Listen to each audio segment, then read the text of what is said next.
ඉතින් සියලුම දෙනාම අදත් ආදරෙන් පිළිගන්නවා My Varna YouTube channel එකට. ඉතින් අද දවසේත් මම සූදානම් ඔබට අලුත්ම sentence pattern එකක් ඉංග්‍රීසි වාක්‍ය රටාවක් ඉදිරිපත් කරන්න. ඉතින් මුලින්ම වීඩියෝවට යන්න කලින් අපි බලමු මොකක්ද අද දවසේ අපි සාකච්ඡා කරන වාක්‍ය රටාව කියලා. දැන් ඔබට මේ වගේ දේවල් ඇහිලා ඇතිනේ. ඔබට මේ වගේ ඕන තරම් අදහස් තිබිලා ඇති තව කෙනෙකුට කියන්න. ඒක අඬන්න තරම් දෙයක් නෙවෙයි. ඒක hina වෙන්න තරම් දෙයක් නෙවෙයි. ඒක තව කෙනෙකුට බනින්න තරම් දෙයක් නෙවෙයි. ඔන්න වගේ අදහස් ඕන තරම් අපේ කතා බහේදී අපිට අවශ්‍ය වෙනවා තව කෙනෙකුට ප්‍රකාශ කරන්න. ඒ වගේ අවස්ථාවක අපි කොහොමද එවැනි අදහසක් තව කෙනෙකුට ඉංග්‍රීසි sentence pattern එකක් භාවිතා කරලා කියන්නේ කියන එක තමයි අද දවසේ සාකච්ඡා කරන්නේ. ඉතින් මුලින්ම අපි channel එකට subscribe වෙලා යමු. ඉතින් එතකොට ඔබට පුළුවන් මම අලුත් වීඩියෝවක් ලෙසන් එකක් අප්ලෝඩ් කළ සැනින් නොටිෆිකේෂන් එකක් මගින් ඔබ දැනුවත් වෙන්න. ඉතින් අපි අද දවසේ තවත් කාලය නාස්ති නොකර අද දවසේට નિયમિત අලුත්ම sentence pattern එකට යමු.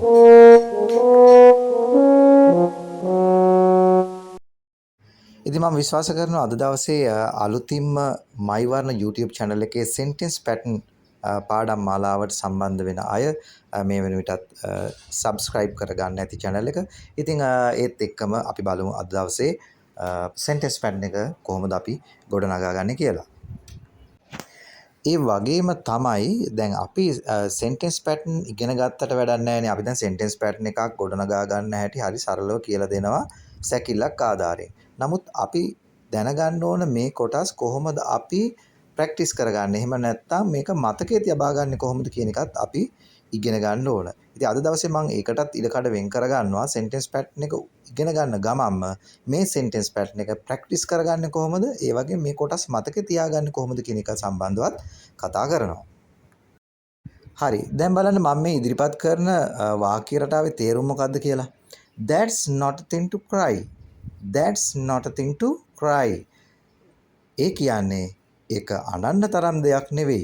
හරි. අපි දැන් sentence pattern එක දන්නවා. sentence pattern එකේ සම්පූර්ණ අර්ථයත් අපි අවබෝධ කරගත්තා. දැන් බලමු අපි සැකිල්ලක් ආධාරයෙන් කොහොමද මේ sentence pattern එක සරලවම ඔබට අවබෝධ වෙන විදිහට කොහොමද අපි මේක ගොඩනගා ගන්න කියලා. මුලින්ම ඔබට පුළුවන් that is not a thing to, that's not a thing to කියන වචන කීපයම වචන ඛණ්ඩයම ඔබට මතක තියාගන්න පුළුවන් ප්‍රැක්ටිස් කරගන්න පුළුවන් එකට. ඒ කියන්නේ වචන වෙන වෙනම කඩලා ගන්නෙ නැතුව ඔබට පුළුවන් එකපාරම මෙන්න මේ විදිහට කටපාඩමින් මේක මතක තබා ගන්න. That's not a thing to, that's not a thing to, that's not a thing to. එතකොට that's not a thing to කියන වචන කීපය අපි වෙන් කරලා පාඩම් කරගන්න උත්සාහ කරන්න අවශ්‍යතාවයක් නැහැ. ඒක අපි මතක තියාගෙන සම්පූර්ණම වචන ටික එකට මතක තියාගෙන වචන සමූහයක් වචන කණ්ඩායමක් විදිහට මතක තියාගෙන to එකකින් එහා පැත්තේ කියන්නේ preposition එකකින් එහා පැත්තේ verb එකක් එහෙම නැත්නම් ක්‍රියාපදයක් යොදාගෙන කොහොමද වාක්‍ය ඉදිරි ටික සම්පූර්ණ කරගන්න කියන එක තමයි අපි විශේෂයෙන්ම සැලකිලිමත් වෙන්න ඕනේ. ඒ නිසා හරිම පහසුයි sentence pattern එකක් මූලික ස්වරූපය අඳුනගත්තට පස්සේ එතනින් පස්සේ ගොඩනගා ගන්න විදිය සරලව අවබෝධ කරගන්න පුළුවන් ස්ට්‍රක්චර් එකක් මගින් ඒ ස්ට්‍රක්චර් එක අපි දැන් ඉගෙන ගමු. දැන් බලන්න මේ තිරේ ඔබට පේන විදිහට වචන සමූහයක් තිබෙනවා that's not a thing to කියලා. that's not a thing to. අපේ ස්ට්‍රක්චර් එක පදනම එහෙම නැත්නම් බේස් එක තමයි අපි මුලින්ම ওই වචන සමූහයක් තුලින් ගොඩනගා ගන්න. එතකොට ඒ බේස් එක අවසන් කරගන්න ඒක වාක්‍ය සම්පූර්ණ වාක්‍යයක් බවට පත් කරගන්න නම් අනිවාර්යයෙන්ම ඊට පස්සේ verb එකක් ක්‍රියාපදයක් අනිවාර්යයෙන්ම තිබිය යුතුයි. දැන් මම මුලින්ම ඔයාලට කියලා දුන්නා සමහර sentence pattern තියෙනවා to කියන නිපාත පදයෙන් පසුව verb එකක් ක්‍රියාපදයක් යොදා ගන්නවා නම් අනිවාර්යයෙන්ම මේක infinitive එහෙම නැත්නම් ක්‍රියා මූලයක් සහිත ක්‍රියාපදයක් විය යුතුයි කියලා.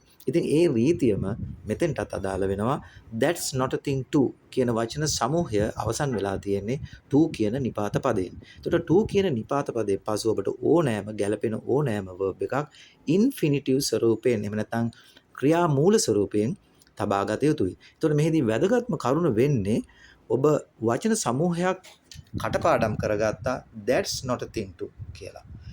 එතකොට ඔබට පුළුවන් that's not thing to එකෙන් එහා පැත්තේ අවශ්‍ය කරන ඕනෑම ඔබට ගැළපෙන ඔබට අදහස් ප්‍රකාශ කරන්න අවශ්‍ය වන විදිහට ඔබට ක්‍රියාපදය වෙනස් කරගන්න පුළුවන්. ඒකයි මම ඔබට කිව්වේ මුලිනුත් සඳහන් කළේ sentence pattern එකක් ඕනම sentence pattern එකක් එතන වචන කණ්ඩායම එකට මතක තබා ගනිමින් ඉතින් එහාට පස්සේ වාක්‍ය සම්පූර්ණ කර ගැනීමේදී අවශ්‍ය කරන verbs විතරක් එහෙම නැත්නම් ක්‍රියාපද පමණක් වෙනස් කරගනිමින් ඔබට ඕනෑම අදහසක් ප්‍රකාශ කරන්න පුළුවන් වන ආකාරයට මේ ස්ට්‍රක්චර් එක භාවිතා කරලා වාක්‍ය රටාවක් ගොඩනගා ගන්න පුළුවන්. ඉතින් මේ වාක්‍ය රටා තමයි ඔබට ඉතාම වැදගත් වෙන්නේ ස්පෝකන් ඉංග්ලිෂ් වලදී. ඔබ එදිනෙදා කතා කරන කතා බහේදී ඔබට අවශ්‍ය වන වාක්‍ය රටාව නිර්මාණය කරගන්න ආකාරය තමයි මම මේ සරලව ඔබට කියලා දෙන්න උත්සාහ කළේ. ඕකේ දැන් අපි බලමු මොනවද අපි ගන්න ක්‍රියාපද ටික කියලා. දැන් බලන්න මෙතන තියෙනවා ක්‍රියාපදයක් cry කියලා. ක්‍රියා මූල ස්වරූපයෙන් තමයි තිබෙන්නේ. ඉතින් ඊළඟට laugh ඊළඟට tell කියලා ක්‍රියාපදයක් අරන් තියෙනවා. ඒ වගේම අවසාන වශයෙන් leave කියන ක්‍රියාපදය අරගෙන තියෙනවා. දැන් මේ වෙනකොට ඔබ සම්පූර්ණ ස්ට්‍රක්චර් එක මේ sentence pattern එකට අදාළ සැකිල්ල නිර්මාණය කරගෙන ඉවරයි. දැන් අපිට පුළුවන් අවශ්‍ය නම් මේ වාක්‍ය තවදුරටත් අදහස් ප්‍රකාශනයේදී අවශ්‍ය පරිදි තවදුරටත් මේ වාක්‍ය දික් කර ගැනීමට අපිට හැකියාව තිබෙනවා. ඉතින් අපි බලමු උදාහරණ කීපයක් මගින් කොහොමද අපිට අවශ්‍ය වන ඒ සරලවම අපිට අවශ්‍ය වන ඒ අදහස තව කෙනෙකුට ප්‍රකාශ කරන්නේ කියලා මේ sentence pattern එක නැත්නම් මේ structure එක භාවිතයෙන්. දැන් බලන්න මෙන්න මේ උදාහරණය that's not a thing to cry at all time. ඉතින් අපිට පුළුවන් මේ විදිහට වාක්‍ය ඕනනම් at all time කියලා නිතරම හැමතිස්සෙම කියනවා වගේ ඛණ්ඩයක් එහෙම නැත්නම් adverb එකක් ක්‍රියාවිශේෂණයකුත් අපිට යොදා ගන්න පුළුවන්. ඒකේ තේරුම තමයි that's not a thing to cry at all time කියලා කියන්නේ හැමතිස්සෙම ඒක අඬන්න තරම් දෙයක් නෙවෙයි කියන අදහසයි. අපි බලමු ඊළඟ උදාහරණය මොකක්ද කියලා. දැන් බලන්න මෙන්න මේ උදාහරණය. That's not a thing to laugh at me. ඒක hina වෙන්න තරම් දෙයක් නෙවෙයි. ඒක අපිට ඕනනම් කියන්න පුළුවන් at me කියලා යෙදුම දැම්මට පස්සේ අපිට කියන්න පුළුවන් ඒක මට hina වෙන්න තරම් දෙයක් නෙවෙයි. සමහර දේවල් තියෙනවා ඇත්තටම hina වෙන්න හොඳ දේවල් නෙවෙයි. නමුත් සමහර පුද්ගලයන්ට hina වෙන එක සාමාන්‍ය දෙයක්. ඒ වගේ අවස්ථාවක එවැනි සිටුේෂන් එක ඔයාලට කියන්න පුළුවන් ඒක hina වෙන්න තරම් දෙයක් නෙවෙයි මට. අන්න ඒ වගේ ඔබට අදහස් ප්‍රකාශ කරන්න පුළුවන්. දැන් තවත් වැදගත්ම කොටසක් තියෙනවා මේ උදාහරණයත් එක්ක ඔබත් එක්ක සාකච්ඡා කරන්න. සාමාන්‍යයෙන් කතා බහක් වෙනකොට එහෙම නැත්නම් ඩයලොග් එකක් සිද්ධ වෙනකොට ස්පීකර් ඇන්ඩ් ලිසනර් කියලා පාර්ශව දෙකක් ඉන්නවනේ. ඒ කියන්නේ කතා කරන්න සහ සවන් දෙන්න. එහෙම නැත්නම් ඒක නිකම්ම ස්පීච් එකක්. නිකන් ඔයා කතා කරනවා නිකන් ස්පීච් එකක් වෙනවනේ. දැන් මෙතන අපි sentence pattern භාවිතා කරන්නෙම අපි එකකෙනාගේ තියෙන අදහස් ප්‍රකාශනය සඳහා යොදා ගන්න. අදහස් ප්‍රකාශ කරන්න. ඉතින් මෙතෙන්දී බලන්න that's not a thing to laugh at me කියලා කියන එකේ අදහස තියෙන්නේ ඒක hina වෙන්න තරම් දෙයක් නෙවෙයි මට. ඒ කියන්නේ ස්පීකර්ට. එහෙම නැතුව ස්පීකර් විසින් තව කෙනෙකුට hina වීමක් ගැන නෙවෙයි මෙතන අදහස් වෙන්නේ. මේකේ පැහැදිලිවම කියන්නේ that's not a thing to laugh at me කියලා කියන්නේ ඒක මං වෙනුවෙන් ඒ කියන්නේ මගේ දිහා බලලා මට hina වෙන්න තරම් දෙයක් නෙවෙයි කියන අදහසයි තියෙන්නේ. එහෙම නැතුව ඔබ විසින් තව කෙනෙකුට hina වීමක් පිළිබඳව නොවේ මේ sentence pattern එක තුල සාකච්ඡා කරන්නේ. ඉතින් sentence patterns එහෙම නැත්නම් වාක්‍ය රටා ඉගෙන ගන්නවා වගේම අපි අනිවාර්යයෙන්ම situation එකත් analyze කරන්න ඕන. ඊට පස්සේ තමයි අදාළ වෙන විදියට සුදුසුම sentence pattern එක ඒ situation එකට එහෙම නැත්නම් අවස්ථාවට භාවිතා කරන්න. ඉතින් ඒත් එක්කම බලමු අපි ඊළඟ උදාහරණය මොකක්ද කියලා. That's not a thing to tell to your mother. ඒක ඔයාගේ අම්මට කියන්න තරම් දෙයක් නෙවෙයි. හැමදේම අම්මට කියන කට්ටිය ඉන්නවනේ. ඉතින් අන්න ඒගොල්ලන්ට ඔයාලට කියන්න පුළුවන් that's not a thing to tell to your mother. ඒක ඔයාගේ අම්මට කියන්න තරම් දෙයක් නෙවෙයි. ඉතින් මෙන්න මේ වගේ අපිට අදහස් ප්‍රකාශ කරන්න පුළුවන්.